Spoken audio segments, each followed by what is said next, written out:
New Mooring container terminal সহ বিভিন্ন স্থাপনা বিদেশি প্রতিষ্ঠানকে ইজারা দেওয়ার প্রক্রিয়া বন্ধের দাবিতে চট্টগ্রাম বন্দরের ৩টি প্রবেশপথে অবরোধ করে শ্রমিক কর্মচারী ঐক্য পরিষদ। সমাবেশ থেকে ৫ ডিসেম্বর সারা দেশে বিক্ষোভ সমাবেশ ও মশাল মিছিলের ঘোষণা দেন তারা। আরও জানাচ্ছেন একে আজাদ। ধারাবাহিক কর্মসূচির অংশ হিসেবে সকাল 10টা থেকে চট্টগ্রামের বড়পোল এবং ইসহাক ডিপো এলাকায় অবরোধ কর্মসূচি শুরু করে শ্রমিক কর্মচারী ঐক্য পরিষদ স্কপ। এই সময় বন্দর বিদেশিদের হাতে তুলে দেওয়ার প্রতিবাদে স্লোগান দেন অবরোধকারীরা।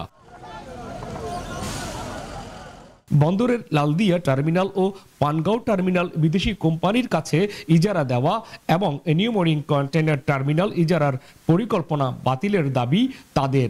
কর্মসূচিতে বাম গণতান্ত্রিক জোটের নেতাকর্মীরা উপস্থিত ছিলেন।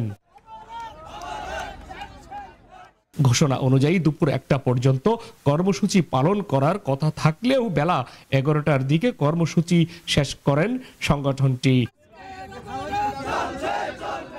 সরকারের সিদ্ধান্ত পরিবর্তন না করা পর্যন্ত আন্দোলন অব্যাহত রাখার ঘোষণা দেন তারা। আর আমাদের এই কর্মসূচি সারা বাংলাদেশে ইতিমধ্যে ছড়িয়ে পড়ছে।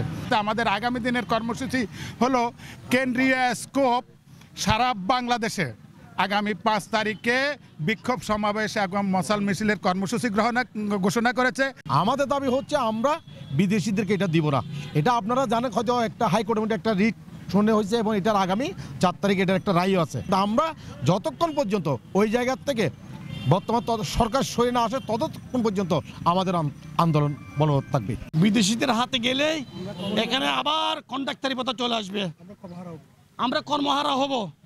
বর্তমান পিসিডিতে যে কর্মকাণ্ড চলতেছে তা সম্পূর্ণ শ্রম আইন বিরোধী একটা কর্মকাণ্ড। অপ্রীতিকর পরিস্থিতি মোকাবেলায় আন্দোলনে আইন শৃঙ্খলা বাহিনীর বিপুল সংখ্যক সদস্যদের সতর্ক অবস্থান থাকতে দেখা যায়। একে আজাদ, নাগরিক, চট্টগ্রাম।